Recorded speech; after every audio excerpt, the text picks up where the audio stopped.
ဝေခဲ့ကြရသည်ရှိရဲ့တတိရှာနေရဲ့တို့ဘဝတွေတတိယတို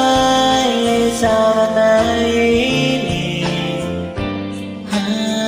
သိစတဲ့ပဲတနေ့နေ့တို့တယောက်တည်းချိန်ကလေးညာကိုတန်တာဆောင်စားရဲ့လေကြိုးစားထားမညာရနေလာရစီအားပေးတတ်တဲ့ချစ်သူရဲ့ရှိကြကြီးခွင့်မနာနေတော့လေ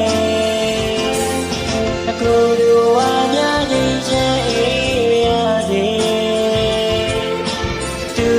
ဒီဟာပြန်လာကိုအကျဉ်းလက်နေပြီရှိ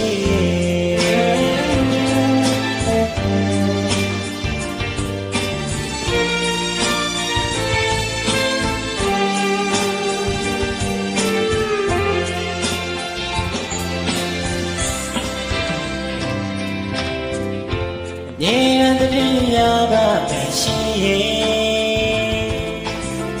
နှလုံးသွင်းချစ်ဆုံး